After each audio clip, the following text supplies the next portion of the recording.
done. Who writes this mess? Ain't nobody got dial anymore. We digital, baby. This is Brother Mocha, and your regularly scheduled episode of Halloween Stories for Weird Kids, it's been hijacked. It's mine now. And I'll be your host for the next half hour of spooky, silly stories. Don't get scared. Remember, I'm here holding your hand the whole way. Welcome to Scary Home Companions. This is Brother Mocha's Haunted Halloween.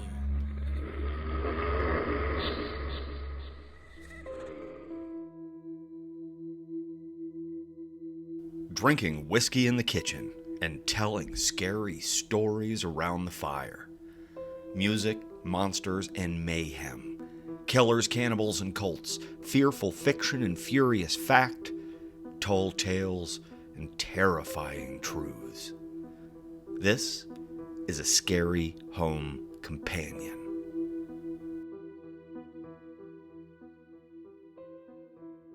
On the outskirts of town, there was a little cabin. Set far away from the road, on the edge of the tree line. There wasn't much to it. One bedroom, one bathroom, one general room that encompassed everything else. No power, no running water. The cabin was just 4 solid walls and a mostly solid roof. It had sat empty and in seclusion for over 40 years. Except for party nights. On party nights, the joint was jumping. It was full of life. And portable lanterns and beer coolers, usually a joint rolling station or two, and maybe even some sleeping bags for later. It was a perfect retreat for teens or anyone else that didn't have a car, because it was only a quick 15-minute walk from town. On Halloween night, the cabin was full to capacity and beyond. There was a semicircle of cars and trucks with their high beams on, lighting up the front yard for the overflow of people. The kegs were flowing. There was music in the air, and almost everyone came in costume. Inside the cabin, a group of friends was hanging out, mingling and showing around the new kid, Anwar. Anwar had never been to the cabin before. He'd never had a beer before. Anwar hadn't done a lot of things before. The party passed him in a blur, but it was a really, really spectacular blur. And then all of a sudden, right around 4 a.m., the party died up and blew away in the early morning winds. It was as if a silent alarm had chimed, and everyone had gone running home. There were only a few of them left, just Anwar and his friends. That's when they explained to him why the house had sat empty for so long, and why everyone had left in such a hurry. The cabin was haunted. They told Anwar the story of Daddy O, the hippie who used to grow pot and live in this very house. One night, some drug fiends broke into his home. Daddy-O was listening to Crosby, Stills, and Nash and smoking his traditional 420 in the morning joint. And they shot him dead.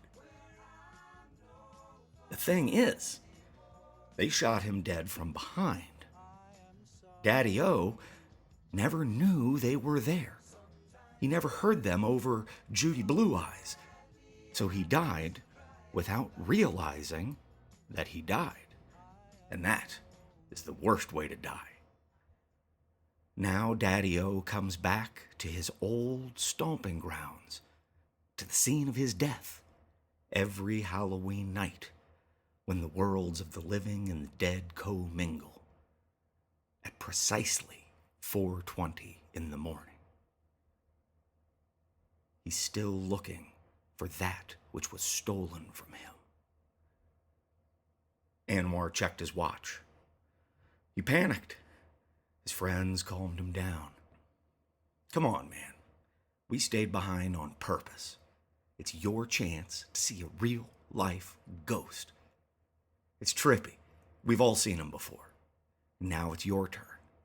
Just shut up and watch them from the corner of your eye.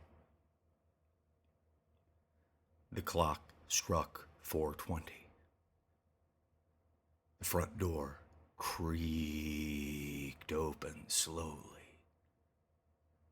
Skeletal fingers grasped the door frame, pulling through a withered, shambling shape hidden inside a thick cocoon of pot smoke.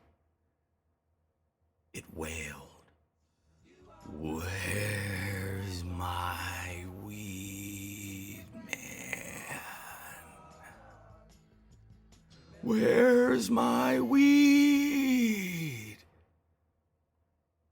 Anwar realized that the figure was not hidden inside a cloud of smoke.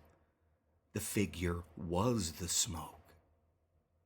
Daddy-O was not entirely corporeal, and his army surplus jacket and macrame headband dissipated into acrid mist around the edges. The ghost drifted through the middle of the room, looking at all the friends one by one. "Where's my weed, man?" They all looked away, watching from the corner of their eye. All except for Anwar. He could not tear his gaze away. Daddy-O saw him staring and drifted ever closer. His tire-tread sandals scraped along the floor, dragging beneath him as he floated. "Do you have my weed, man?" Anwar said. "No, I'm sorry, Daddy-O. We don't have your weed. I did smoke some killer stuff earlier. Maybe we have some of that left." Anwar looked around, but no one would look back. "Killer stuff?" Daddy-O moaned. He leaned in and sniffed Anwar and nodded. "Yes, my favorite. Edibles."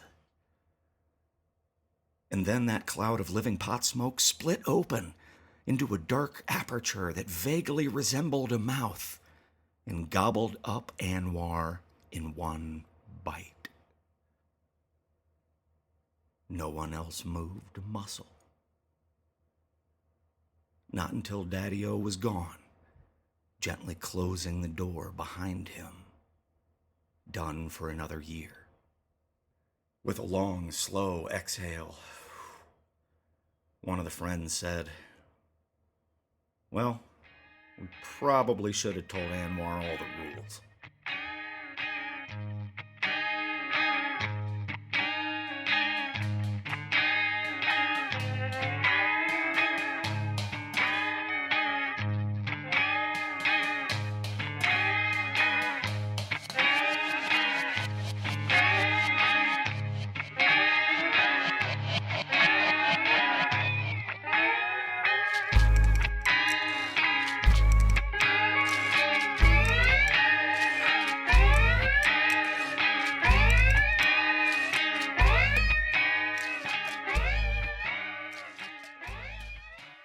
In the world of radio, we DJs have a tradition when it comes to Halloween.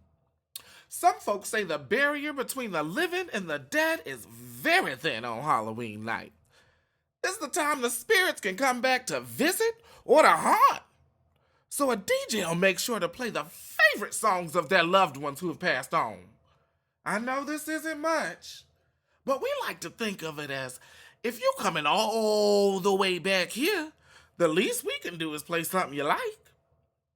All I can say is, my beautiful people, is that after I'm gone, somebody better play me It's Raining Men, or I'ma haunt the whole lot of you.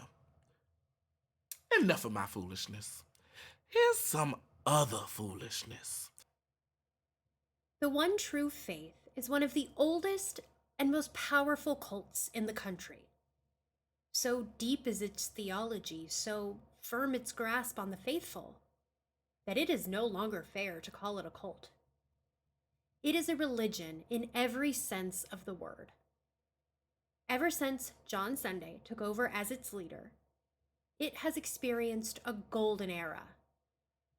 Recruitment was up, and thanks to a minor change in policy, it was now 100% family friendly. They weren't plotting a dark war, they were planning for a bright future. And as we all know, children are the future. The One True Faith needed to teach them to kill and let them lead the way to the golden age of the Ophidian. All of this is to say that a new One True Faith meant new standards and practices. To be family friendly meant schools, meant education. It meant daycare.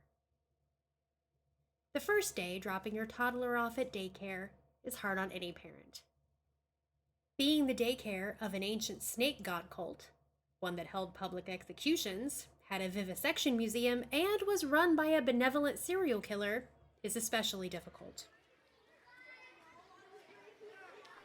Hello, come in. Yeah, how you doing? Look at this little chubby face here. Look at this little chubby guy. He's a chubby guy. Not you, sir. I'm talking to this little Dickens here. Look at him. You're new here, aren't you? Yeah, we are. First day after, Oh, I know. I was at the ceremony. You were great. Sorry about your wife. She wasn't devout enough. That's what happens. You know, it happens a lot. You don't know that because you're new, but it actually happens a lot. And so we have a mixer, a little meet and greet every month or so. When's the next one? Josias, when's the next mixer? I don't know, but it's soon. There's lots of ladies and dudes too. Whatever. The One True Faith is very progressive. So anyway, I'm just going to leave my boy here with you. That's what you do. Hand him over. I'll take your son. Okay, there. I've never left him before, so. Oh, no. Okay, just take him with you. You're, what are you going to do? You're on gutters this week, right? Yeah, I'm on blood gutter detail this week, so awesome. So you should probably just take this precious little demon along with you to clean out the blood gutters, right? Come on, dude. Sir, your boy will be fine. He'll be better than fine. Yeah, John Sunday said that the protection of children was sacred. Absolutely, he did. You see, we have it stenciled on the wall over there, right under his picture. It's our motto. And do you see that? Yes. What? Is that a glass box full of hamburger meat? Partial credit. That's actually the last member of the One True Faith who ever put his hands on a child. Oh, I kind of thought that thing on the bottom there looked like a toe. It is. I was there. He didn't want to go into that box. Let me tell you. The point is that we take kids very seriously around here, mister. They are the future of us all.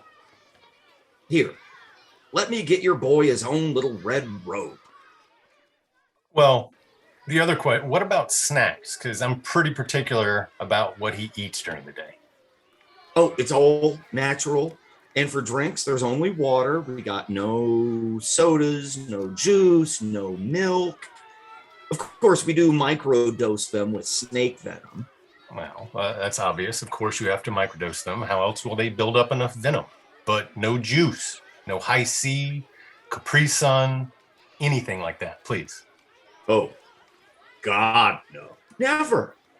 Listen, let me explain how it works. You're new here, I get it, but the fact of the matter is that the Blood King, he's not going to ride the mighty Ophidian back into our wretched little world during our lifetime.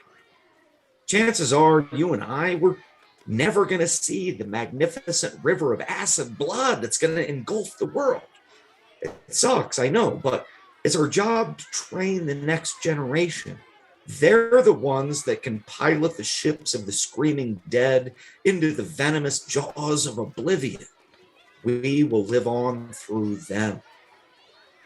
Is that really what we believe?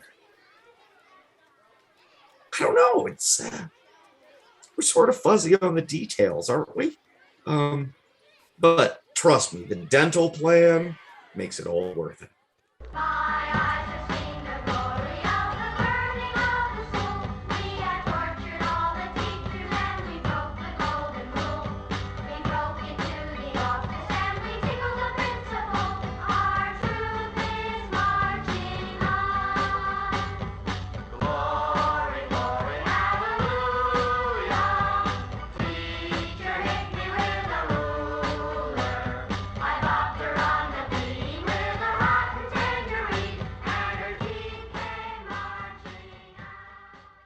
So, every town has its own Halloween story.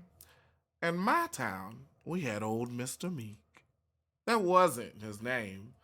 That described his character, okay? Little man, timid, mousy. His wife ran all over the town on poor Mr. Meek.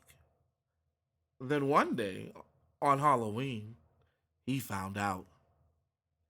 That night, like every Halloween, Mr. Meek handed out special bags of candy to all the kids in the neighborhood. Individually wrapped plastic bags of goodies.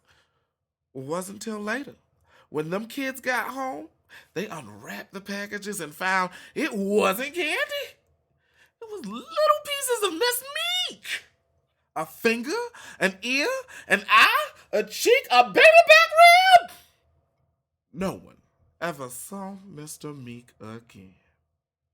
But ever since, Halloween night is the only time of year when those lights are on in that house.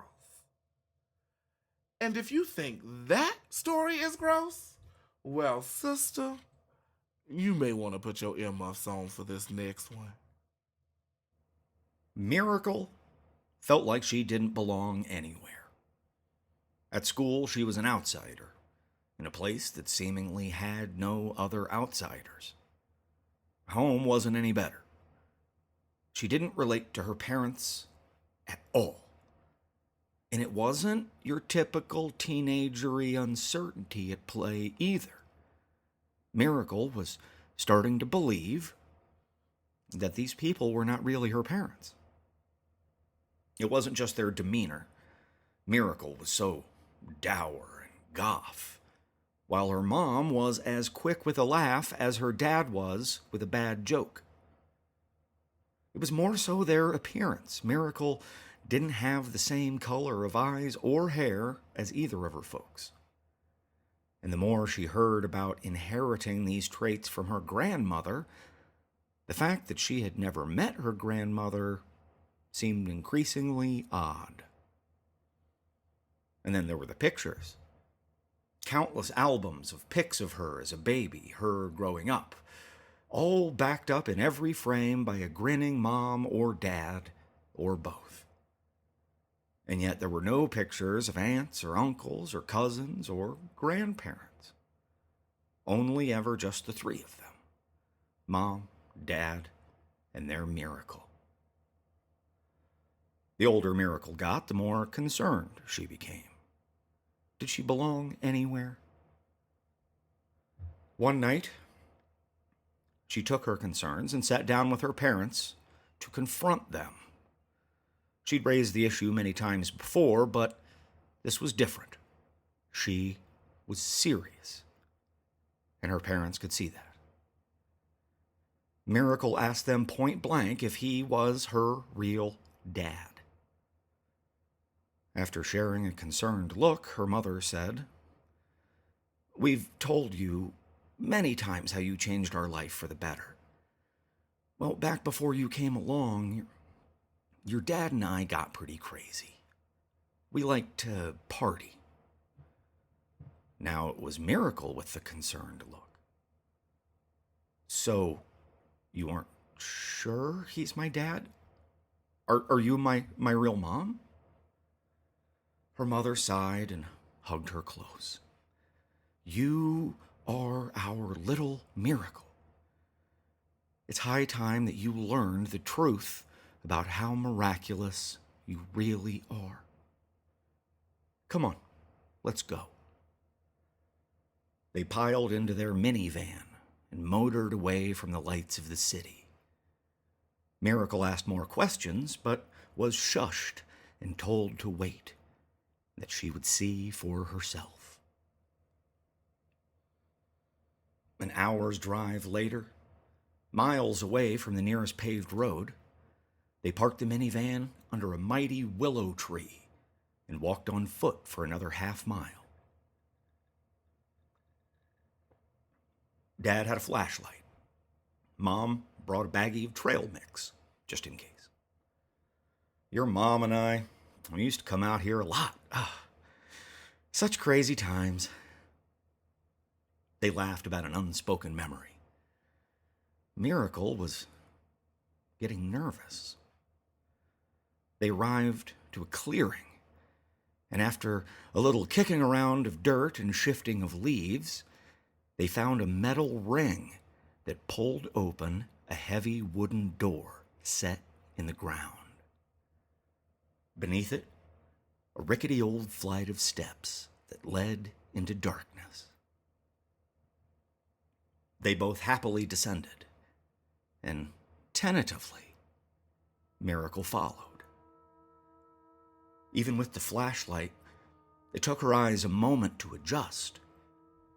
And when they did, she thought that they must be playing tricks on her. There were skeletons lining the wall. There were skeletons lining all the walls, their hands and feet having been nailed right into the boards. Most of the corpses were so oldie, moldy, rotten that just a few nailed pieces were left. But some of them were still clinging together with threads of sinew. In the middle of this room of carnage sat a circular altar. Mom reached under the altar and pulled out lumps of black cloth. Dad crowed, slapping his knee. "It's our old ropes. Those bring back memories." "And look," Mom said, unwrapping one of them to reveal an old, pitted knife. "Do you remember this girl?" Dad cooed. "How could I forget, mi amor?" Miracle knelt down and pressed her hands flat against the ground, just trying to keep herself from falling over. There were more than a dozen dead bodies down here, in heaps and bits and pieces. "What is this?" she whispered. "This is our old playroom. This is where we found you." Mom pointed at one of the desiccated cadavers.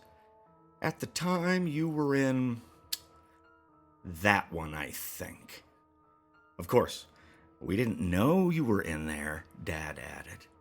"We thought she was just overweight. But then we got her mounted and we were, doing our thing. And I guess at this point she'd been dead, what, hon, a day?" Dad confirmed. "Yeah, about a day." "Well then," Mom continued, "all those gases and bloat sort of built up inside of her and you just came surfing on out of there and into our lives. It was love at first sight," Dad said. Mom harumphed. "For me it was. You wanted to hold her by the ankle and bash her against a rock."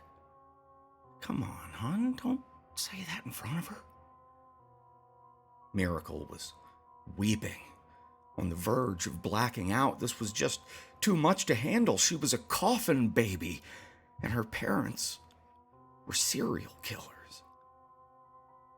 Her mom ruffled her hair and gave her a peck on the cheek.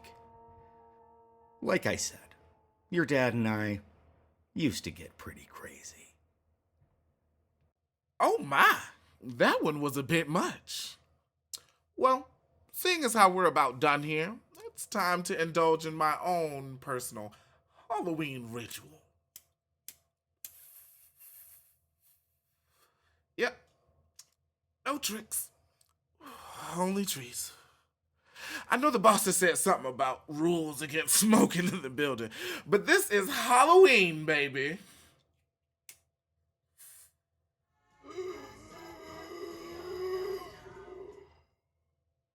Wait, you hear that?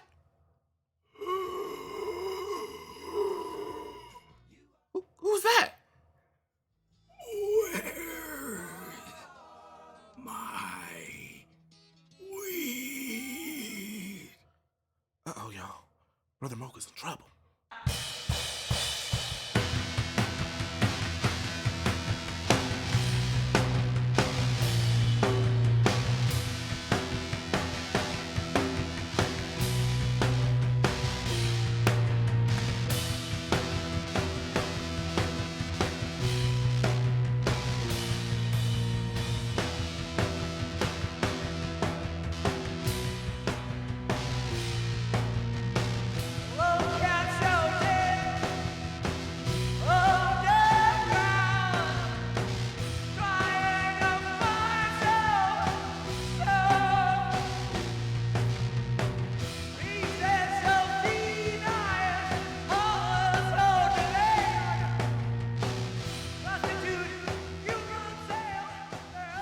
Credits? Brother Mocha does not do credits. Okay? Seriously? He's not going to do the credits? Yeah. No, okay, hold on. Thank you for listening to another episode of Scary Home Companion. Find the show on social media, Twitter, Instagram, and Facebook, or contact us directly at ascaryhomecompanion@gmail.com. While you're in the spirit of the spooky season, make sure to check out these other Halloween-themed episodes.